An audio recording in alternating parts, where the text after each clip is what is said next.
The 2007 disappearance of 3-year-old Madeleine McCann has been called the most high-profile child abduction case in history. Her parents, Kate and Gerry McCann, were cleared as suspects in the case back in 2008. But even today, 18 years after the little girl vanished, there are many who still believe that she wasn't abducted at all. Little Madeleine and her infant siblings had been left alone in the family's vacation apartment, allegedly sedated so that their parents could go and party with friends. Many seem to believe that the McCanns accidentally killed their daughter and tried to cover it up. Did the McCanns hide their daughter's body and move it when the coast was clear? Did Gerry stuff her body into a tennis bag?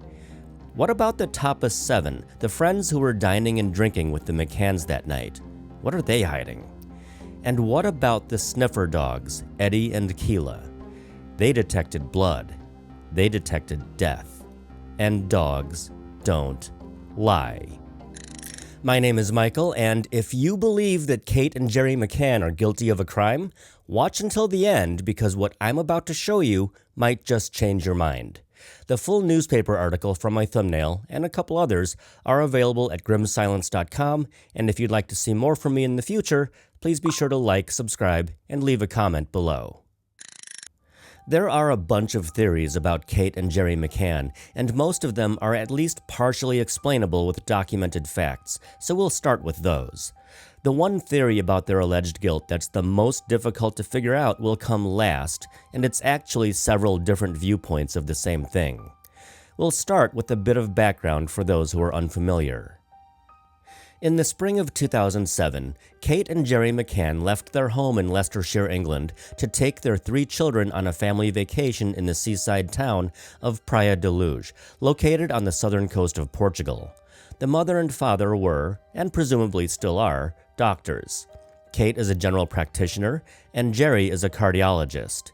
In Praia da Luz, the family stayed in a local apartment which was provided by the Ocean Club Resort.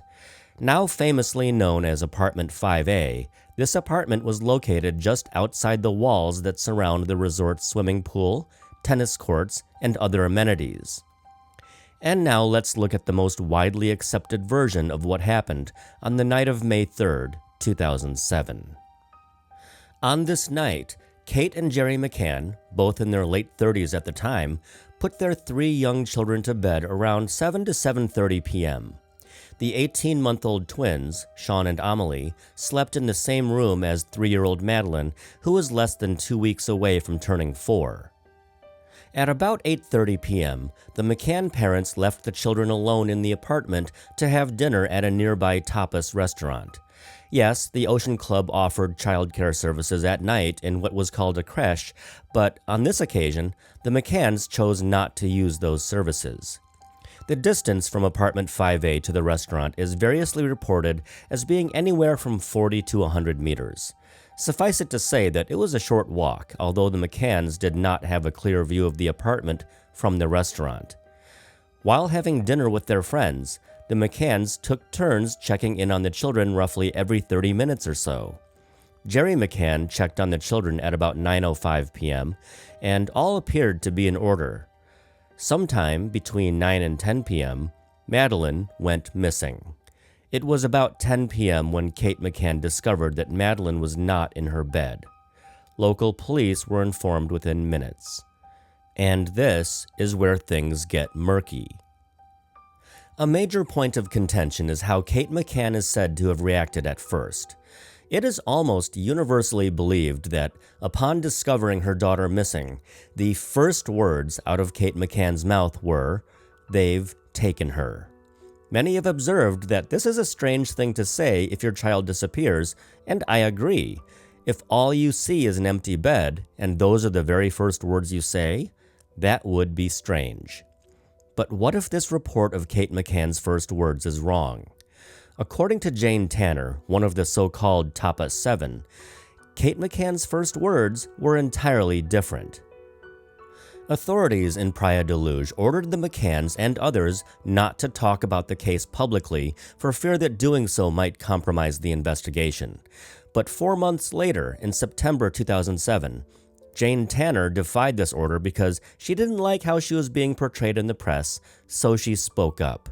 And among other things, Tanner revealed that Kate McCann actually cried out, "Madeleine's gone, Madeleine's gone," which is far less suspicious. The claim that Kate McCann said they've taken her appears to have come from Gerry McCann's sister, Trish Cameron, who was not among the Tapas 7 that everyone likes to talk about. We'll get to them later. Cameron recounted the moment when Gerry McCann, her brother, called her in hysterics. The Daily Telegraph quotes her as follows. Kate came screaming back to the group crying, "They've taken her, they've taken her." Gerry was crying and roaring like a bull. So here we have Cameron allegedly repeating what Gerry said that Kate said, and there is no clear indication of when she said it. I believe that Kate McCann may have said something similar to "they've taken her" at some point later on the night that Madeleine went missing. But the image that is seared into everyone's brain is Kate shouting these words before saying anything else. And if Jane Tanner is correct that Kate McCann's first words were, "Madeleine's gone," that really throws a wrench into one of the frequently cited reasons for believing that Madeleine's parents are guilty of a crime. The use of sedatives is another very common claim that social media commenters seem to believe is factual.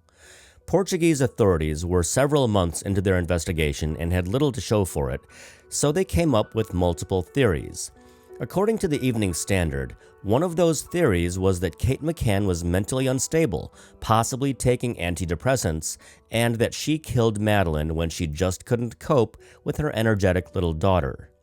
It should be noted that if the police really believed this, it would have been no more than a wild guess. There was also another totally unsubstantiated claim.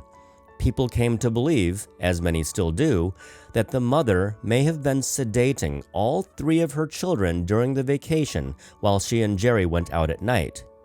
Throughout the commotion surrounding Madeleine's disappearance, the twins, Sean and Amelie, remained fast asleep, leading to speculation that they were drugged by their parents. Kate McCann was determined to shoot these rumors down once and for all, so she took it upon herself to get a sample of her hair tested for drugs. And lo and behold, these independent lab tests came back negative for drugs of any kind. She had hair from the twins tested as well, and that result was also negative. The suspicion that they had been giving sedatives was completely unfounded. The McCanns did admit to giving their children Calpol, an over-the-counter pain reliever that is similar to children's Tylenol.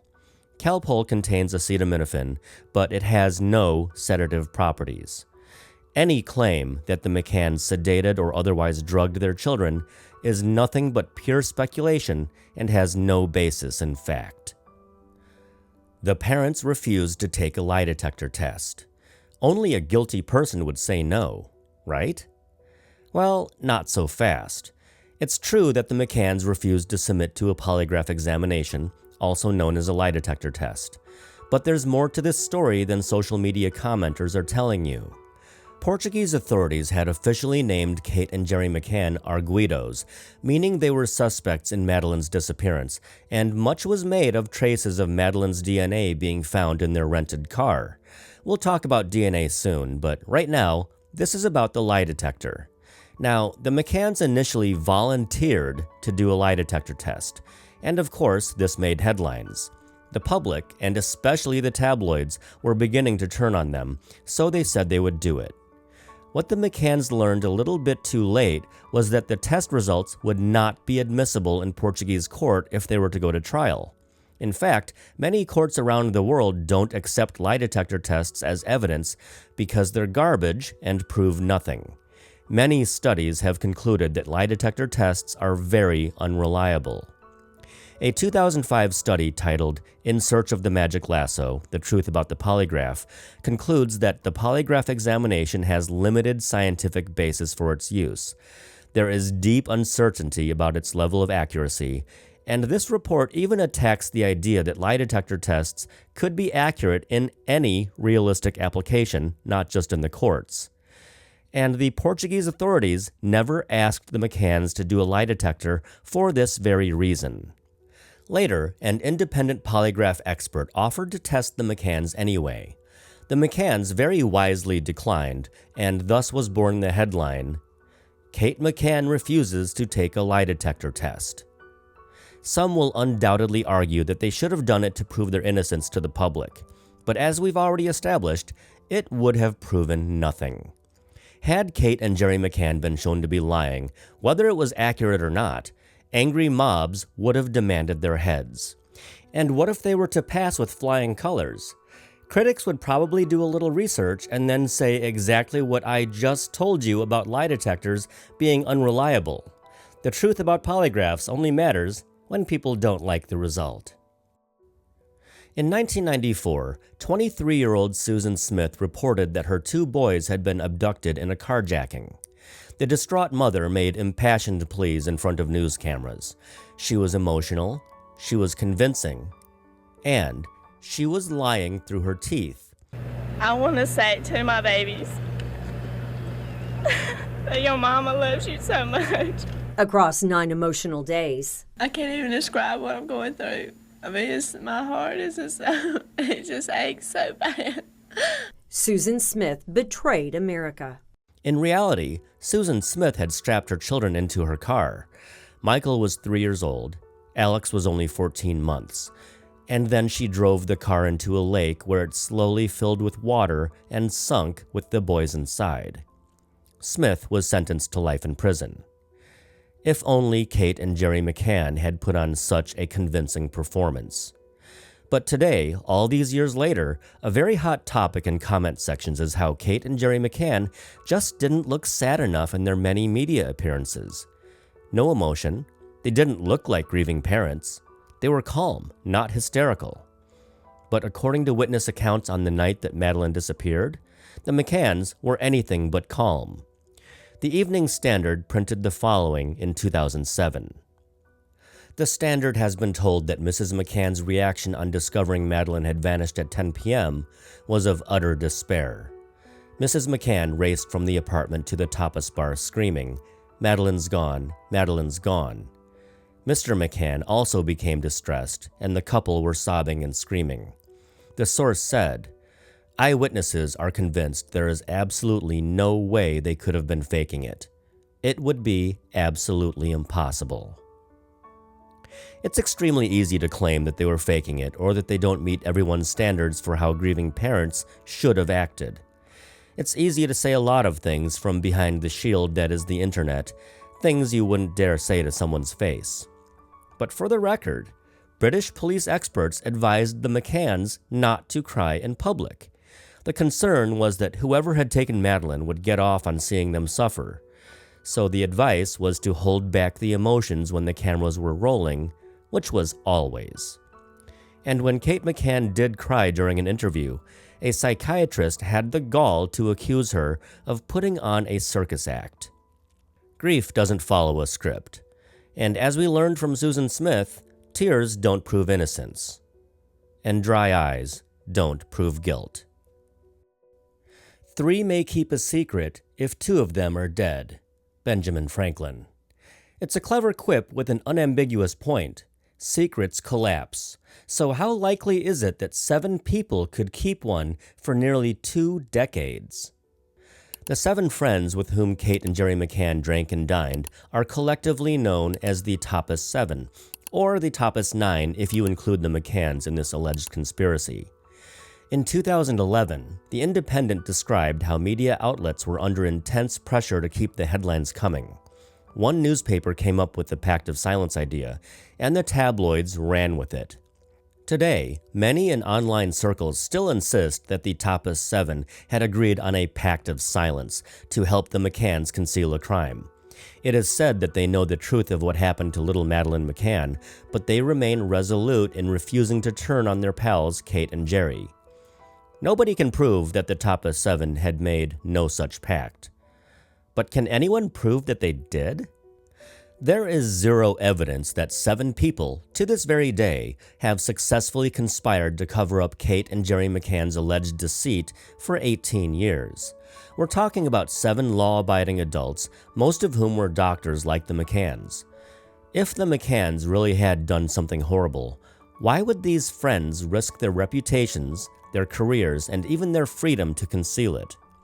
Some will argue that protecting themselves is exactly why they made this imaginary pact of silence. But protect themselves from what?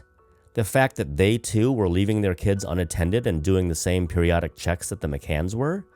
Protecting themselves from a neglect charge is a far cry from shielding child killers. The stakes aren't remotely the same. If 7 doctors and professionals really conspired to hide a child's death, it would be the most airtight cover-up in modern history. And yet, after 18 years, not a shred of proof has surfaced. The Tapas 7 conspiracy is nothing more than a wild guess, and a highly improbable one at that. The dogs. The alleged traces of blood evidence. The DNA in the boot or trunk of the car. Ask just about anyone who insists that the McCanns are guilty of a crime, and they will tell you that this is the smoking gun. Eddie, a cadaver dog, was trained to find dead bodies. Keela, a blood dog, was trained to detect the presence of blood. Eddie and Keela, brought to Praia de Luz by British authorities, alerted in multiple places in apartment 5A and in the McCanns' rented car. The battle cry of many online sleuths is just 3 words. Dogs don't lie. I agree 100%. Dogs are man's best friend for a reason, and deliberately lying isn't something that dogs do. But this doesn't mean that dogs are always right, and it doesn't mean that an alert is evidence of a crime. Add in the dishonesty of humans, particularly those who want you to believe something very specific, and suddenly this argument isn't so bulletproof. Let's briefly review what should be obvious but apparently is not. Sniffer dogs are not infallible, no matter what online commenters might say. These dogs are highly accurate, but they do make mistakes, and I'm not saying that Eddie and Keela made mistakes, but it's possible. There are many studies that prove that sniffer dogs fall short of being 100% reliable. One of them is the 2024 San Jose State University study, Understanding Cadaver Dogs, which shows that 2 dogs aced nearly all of their tests. Nearly. These were just tests, not tied to real criminal cases. But if they were, and had they been accepted in court as indisputable evidence, Dog A could have sent 18 innocent people to prison. Dog B could have put 39 innocent people behind bars. And that brings us to the true purpose of scent detection dogs. Martin Grime, the dog trainer and handler of Eddie and Keela, appeared in the 2019 Netflix documentary, The Disappearance of Madeleine McCann. In episode 5 of the documentary series, he says the following: "We will never be able to say, the dog found this, so therefore somebody's guilty. At the present moment in time, the science isn't available to prove that my dog's right. The dogs are purely there to provide intelligence to investigators to give them a lead as to where to go." In other words, Eddie and Keela could only tell investigators where to look, and it was up to investigators to find evidence in those places. The mere fact that the dogs alerted is proof of nothing. So, what evidence did investigators find? They found DNA in apartment 5A, which comes as no surprise. What everyone thought was a surprise was that Madeleine's DNA was allegedly found in the rental car, a Renault Scenic. The McCanns didn't rent that car until nearly a month after Madeleine's disappearance, so how did her DNA get there? First, let's be clear about one thing. Madeleine's DNA being found in the car, if that were the case, would not have been evidence of a crime. The McCanns had things that belonged to Madeleine, and those things were in the car at some point, allowing the possibility for DNA to be transferred. But let's set that aside and focus on what really matters. The British Forensic Science Service examined the DNA, and they did tell the Portuguese authorities that the DNA found in the car was Madeleine's, without a doubt. But a month later, they realized that they had made a mistake. The reality was that they could not tell if the minuscule DNA sample had come from Madeleine, her mother, or her sister Amelie. Despite whatever the newspapers were reporting at the time, the DNA evidence was inconclusive and basically amounted to nothing. But wait, what about the blood? According to the newspapers, they found blood, and this article in the Evening Standard even states that Portuguese police sources said the blood was Madeleine's. With the non-stop headlines about the McCanns, it is easy to forget that Portuguese law prohibits the police from discussing active investigations with the media. And if that's the case, how did this news about the blood get out? As noted by the Evening Standard, the claim about the blood came from the police. The same police who, according to the law, were not supposed to be discussing the case. Nearly 2 months after the blood headlines, the Telegraph published an article with the headline, "Smears, Slander, and Dirty Tricks." In it, they gave a revealing glimpse into how the media gained information from the Portuguese authorities.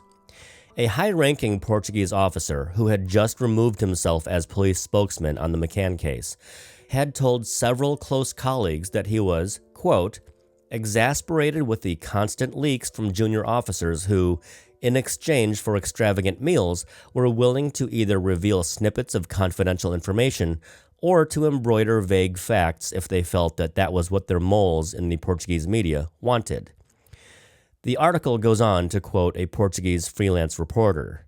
The reporter is quoted as saying, "Some Portuguese journalists were fairly convinced the so-called evidence passed on to them by police was nowhere near as concrete as their sources suggested. The way it works here is that we can't get official police comments, so we have to rely on tip-offs from them. We know they use us at times, as they did when they drip-fed us snippets that might exert enough pressure on the McCanns to confess. But that's the strange way it works. It's the only way we can get crime stories." And going back to the police spokesman, he revealed a couple more very interesting tidbits. He said that the leaks to the media were intended to get Kate and Gerry McCann to confess to killing Madeleine. The article states that the police spokesman felt that, quote, their evidence was at best flimsy, at worst supposition. These are not the words of a police officer who has found incriminating blood evidence. If you have seen the Netflix documentary about this case, you already know why this police official had so little faith in the evidence they had gathered. In episode 5 of the documentary, the same episode where Grimes discusses his sniffer dogs, Robin Swan discusses the forensics. Swan and her husband, Anthony Summers, are award-winning investigative journalists, and together they authored the book Looking for Madeleine. Their book is an exhaustive account of the facts and evidence, and they know this case inside and out. Here is what Swan says about the DNA and alleged discovery of Madeleine's blood. One after another, they listed the DNA samples as having been too meager, too complex, inconclusive, unable to be satisfied. There never did emerge one single identical match for the DNA of Madeleine McCann. Moreover, there was not a trace of blood ever identified as having come from either the McCann's holiday apartment or the Renault Scenic. Not the blood of anyone, let alone Madeleine McCann. And yet, the Portuguese police were apparently telling the media that blood was found. The McCanns were named suspects, more outrageous headlines were printed, and the McCanns looked guiltier than ever. So there was no blood, and the DNA evidence was meaningless. But what about Eddie, the cadaver dog? Why did he go crazy in the apartment and at the McCann's rental car? There is one detail about Kate McCann that only got passing mentions in a few articles. Remember, both McCanns are doctors.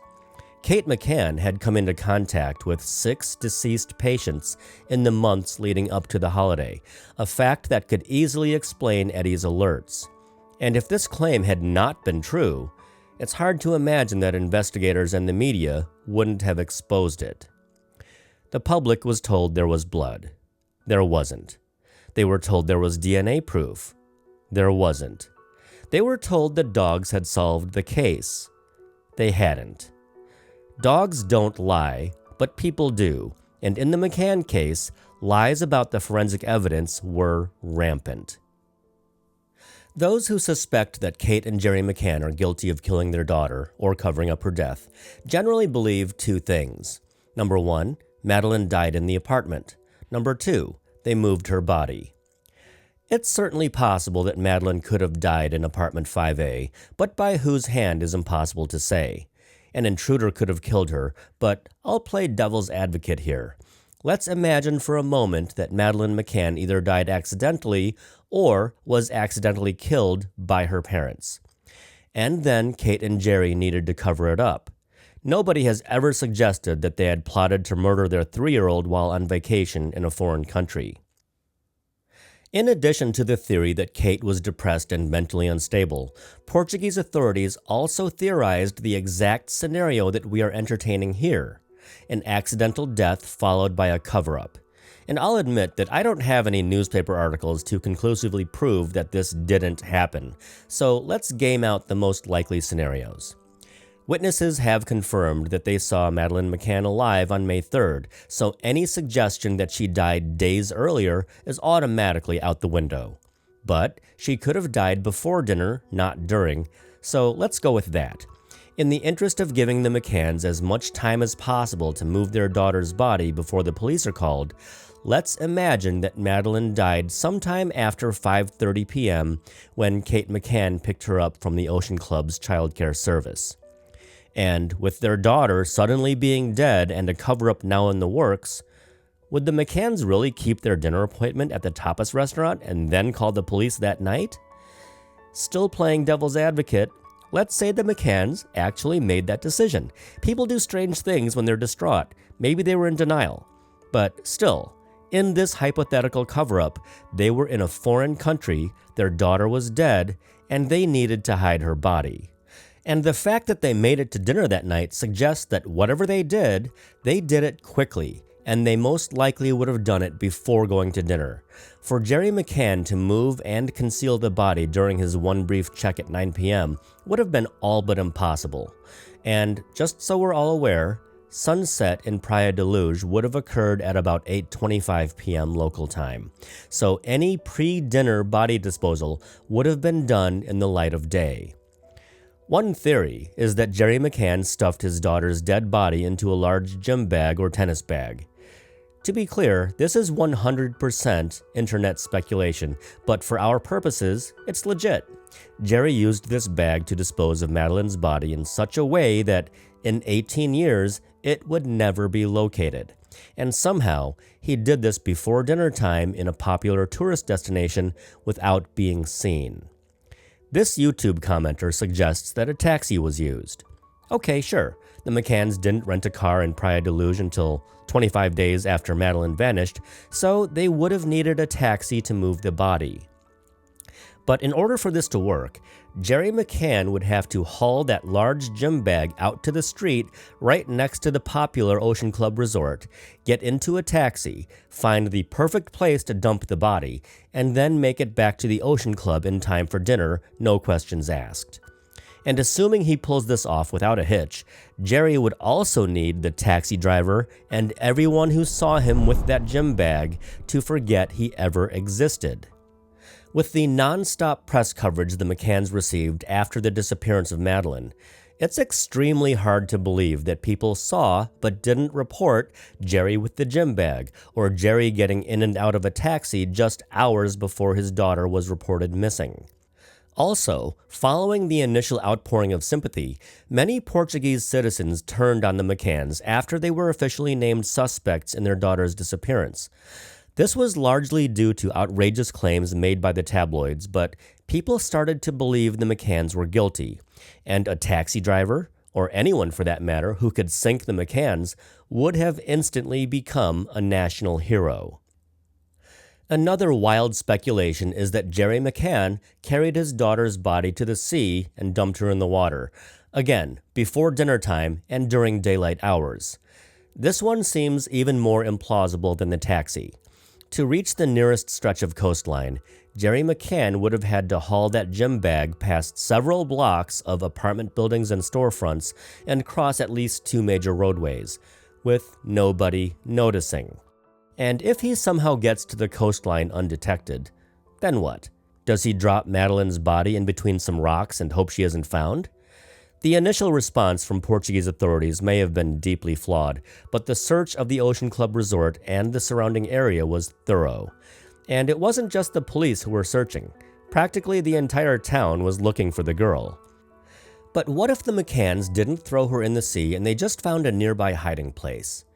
This is entirely possible, but unless they can miraculously bury her body or somehow entomb her inside something airtight without being seen, the smell of decomposition would eventually attract attention.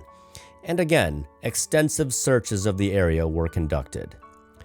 The most insane theory is that Madeleine McCann's body was stashed in the apartment's refrigerator and then moved weeks later when Kate and Gerry rented a car. Gonzalo Amaral, the chief investigator in the case, until he got fired, that is, has lent credibility to this completely bonkers idea, and he even discussed it in the Netflix documentary. The origin story of the refrigerator is quite honestly hilarious. The claim on Reddit is that Gerry, being the criminal mastermind that he is, wrote about this alleged refrigerator on his blog and then later deleted the post. Yes, Madeleine died. They stuffed her body inside the refrigerator because the police definitely won't look there, and Gerry somehow disposed of that refrigerator, and then he wrote about the whole thing on his blog. Not likely. And of course, everyone points to the rental car and the blood and the DNA and the dogs, all of which has already been addressed. In order to believe that Madeleine McCann's body was ever in that car, you would also have to believe that the McCanns not only concealed her decomposing corpse for 25 days, perhaps in a refrigerator because, the smell, but also that they were able to sneak away from 10 million photographers long enough to dispose of her. By the time they got that rental car, Kate and Gerry McCann were swarmed by the press every time they showed their faces in public. To summarize, no, the McCanns did not magically disappear Madeleine's body from that apartment. Every scenario requires multiple leaps, and there are no witnesses and no evidence to back any of this up. The initial search was exhaustive, and the search continues to this very day. Still, nothing has been found. Everyone likes to talk about how things in the McCann case don't add up, and things not adding up is a two-way street. There are many who will always believe the McCanns are guilty of a crime, no matter what new information they are presented with. They have quietly convicted the couple in their minds, and the case is closed as far as they're concerned. My personal belief is that Kate and Gerry McCann are innocent. I believe that Madeleine was abducted, and I don't want to speculate on what happened after that. The thing that really tells me they're innocent is how doggedly they have pursued Madeleine over the years. To paraphrase Jim Gamble, a police officer who is prominently featured in the Netflix documentary, if you have something to hide, you want people to stop talking about it. You don't keep pressing for more and more investigations. You don't raise millions in funding to hire a series of investigators. You don't perpetuate the charade for years and years, and you certainly don't lobby the Prime Minister to get involved. There's a Sherlock Holmes quote that was written by Sir Arthur Conan Doyle, although I prefer to attribute it to Star Trek's Mr. Spock. It goes like this: if you eliminate the impossible, whatever remains, however improbable, must be the truth. And I do believe that it was impossible for the McCanns to have done what so many still accuse them of. Condolences to the McCann family. Madeleine is probably gone, and it's hard to see that changing. What I really want to know is what you think. Do you think the parents are guilty? Did I show you anything that changed your mind about them? Please let me know in the comments. Thank you for watching.